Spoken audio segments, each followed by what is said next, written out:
The United States makes the UN work when it wants it to work. And that is exactly the way it should be, because the only question for the United States is what's in our national interest. My name is John, and the International Criminal Court is now in session. It's that time again. Election 2024. Oh, God. This might be the worst one yet. You know, I didn't think it would get this bad, but it has. America just doesn't know when to stop nominating and putting up such really questionable people into the position of power. It's almost as if this country needs to be completely sent back to school and have the educational system reevaluated and, I guess, reformed, just so we can prevent stuff like this from ever happening again. But it is what it is. And today, or tonight, depending on where you live, I'm going to predict the outcome of election 2024, which is going to take place on November the 5th, 2024. So let's break it down, all right? Shall we? Now, first of all, I just want to say that I'm using the Race to 270 or 270 to Win map right here. It's a great site. It's like old as dirt, but it's what I've used since I was a kid. I think the very first time I used this was around the 2012 election. I mean, it's a pretty fun tool to use, and it's a great way to make up your own scenarios and try to figure out, like, what each candidate needs to do in order to win an election here and there. Fun stuff.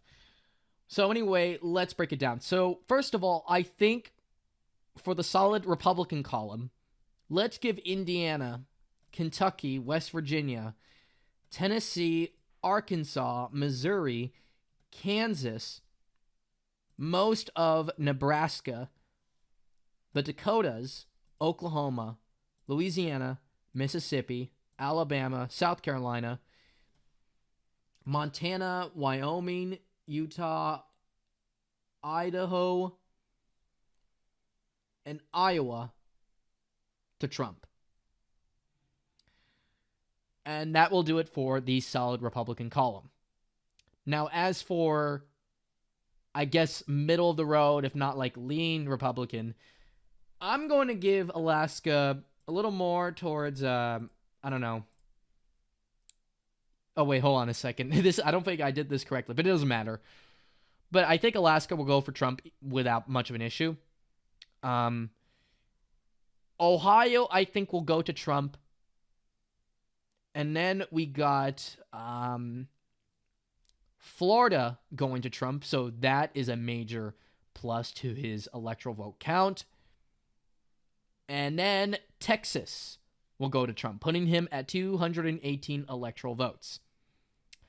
Now, as for the solid Democratic camp, we should expect, for one, District of Columbia or Washington, D.C. to go to Harris, Maryland to Kamala Harris, Delaware, Biden's home state, to Kamala, New Jersey to Kamala, Connecticut to Kamala, Rhode Island to Kamala, Massachusetts, New York, sorry, Trump supporters who think New York is going to go red. That ain't happening. Vermont, most progressive and liberal state in the Union. Most of Maine. And then we also should expect Illinois to go for Kamala too. And then we should expect Colorado. That hasn't been red in a very long time. I think the last time it has gone Republican was like 2004. Damn, that's like 20 years. New Mexico, I think, will go for Kamala Harris. Washington, Oregon, Hawaii, and my home state, California. They will all go to Kamala Harris without that much of an issue. Now, this is where things get interesting. The remaining states that you see here on this map, and congressional districts, by the way, are all like places that are considered to be toss-ups. Okay? Which means that anything that's like within like 5% of the margin of error is It literally is anybody's race. Anybody can win it. Now, first of all, I think when it comes to Minnesota, I think Kamala should be able to carry it, which will bring her count to 208 electoral votes. I think Donald Trump is going to be successful in taking one congressional district in Maine. And in Nebraska, I think Kamala should be able to take one congressional district from Trump here in Nebraska. So that will bring her electoral vote count to 209. And then, this is where things get really hard, okay? Now, after New Hampshire, which I think will go to Kamala, look at this. It's a nail-biter. Now, the way I see things at the moment, I think Virginia, which is neighboring Maryland and D.C., will lean towards Kamala Harris, so that will bring her count to 226 electoral votes. So it's looking a bit like Hillary Clinton's count, because she ended up getting to 227 to 232 electoral votes. And then to really get into the nitty-gritty, I feel like just barely, just by a squeezable margin, Kamala Harris will win the state of Michigan. She will win the state of Michigan with its 15 electoral votes. And then in Nevada, I think she should be able to squeeze it out there as well. So that will bring her to 247 electoral votes. Wisconsin only went to Biden by only 10,000 votes, so that's already not a good sign. And Wisconsin is like amongst the states that were really hit hard by the last few years of this crappy economy. And since they haven't really delivered, the Democrats haven't really delivered too much in recent years, and because of Trump really seriously campaigning out there, I'm going to give the edge to Trump in Wisconsin. And then in Arizona, I feel like Kamala might be able to squeeze an upset here as well. Kari Lake is not really a good candidate for senator, in my opinion. Like, I feel like she's like dragging down the Republican Party like with her in that state. And the GOP has become more extreme in recent years because of people like Donald Trump, people like Kari Lake, people like I guess I don't know. You have all these people from the GOP that have caused a lot of problems there. Oh yeah, Paul Gosar, who's like one of the most right-wing individuals in the whole like party, like very anti-migrant. Like it's because of all these like far-right individuals, and also the fact that Roe v. Wade was not received well in Arizona because of like just that. I think Kamala should be able to squeeze out Arizona, though I don't think by much. I think she's going to win it in the same amount of votes that Joe Biden did. And yeah, that's what I think is going to happen. She'll squeeze it out in Arizona, but when it comes to the Sun Belt, I don't feel the exact same way for her. Now, while anything can happen, I'm going to give North Carolina to Donald Trump. I think he's going to win it. He won it in 2016 by a few points. If anything, it was kind of a comfy margin. He barely won North Carolina by 1 point, but I feel like because of how super liberal and sort of like lefty Kamala Harris is, I don't think North Carolinians are going to go for her. North Carolina, as far as I know, just from personal experience, like going there, like visiting the state a couple times, along with knowing people there, like family, friends, loved ones, etc. I don't think North Carolina is going to go for someone like Kamala Harris and Tim Walz. It's just too progressive for them. Georgia is a very interesting case. I think this state's going to be very close, but I think Trump's going to retake it. Which brings us to the final state, Pennsylvania. In my opinion right now, I feel like Donald Trump is going to win the election through Pennsylvania.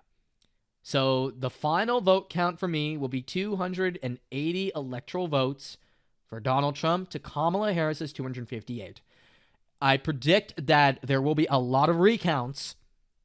I predict there's going to be a lot of controversy for how this election is conducted. And, folks, I wouldn't be surprised if we see somehow an upset, okay? In states like Georgia, North Carolina, I wouldn't be shocked if Kamala Harris somehow took these two states, just because of how polarizing Trump is. But I digress.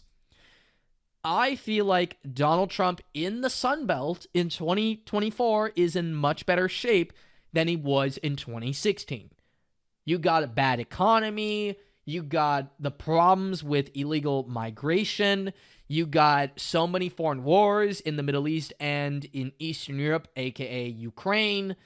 You got also a lot of people struggling to get by, struggling to buy groceries, refueling their cars with fossil fuels.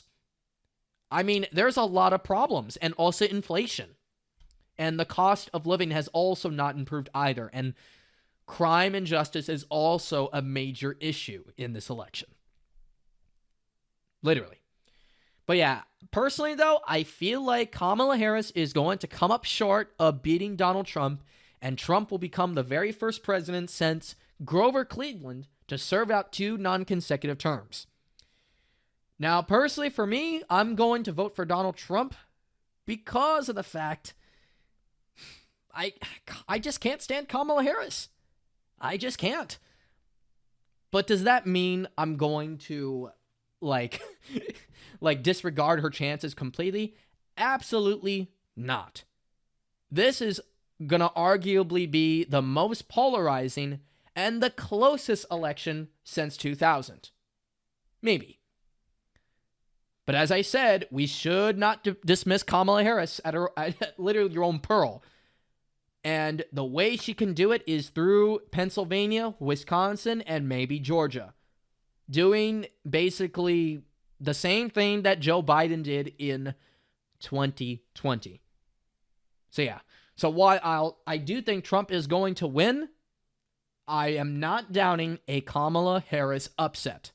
Because a lot of people have Kamala Harris losing to Trump, but I'm warning you right now, not everything is sunshine and rainbows. Trust me, it's not. And also, by the way, even if Kamala Harris were to lose Wisconsin and Georgia, all she would have to do is win Pennsylvania, and that's it. But also, she would need also Arizona and Nevada, too. So if Trump were to carry these, he can still actually win the election. But it would also come down to Wisconsin, too. So if he loses Wisconsin, while she gets it, she would barely squeeze by 270 electoral votes.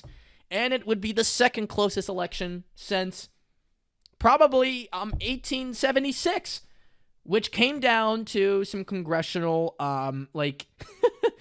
corruption in order for Republican President Rutherford B. Hayes in order to come to power.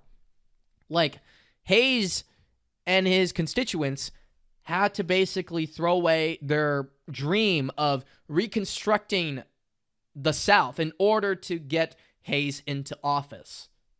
That's how corrupt the machine was back then, but fortunately, it's not like that now. So yeah, so again, this is what I think the map is going to look like.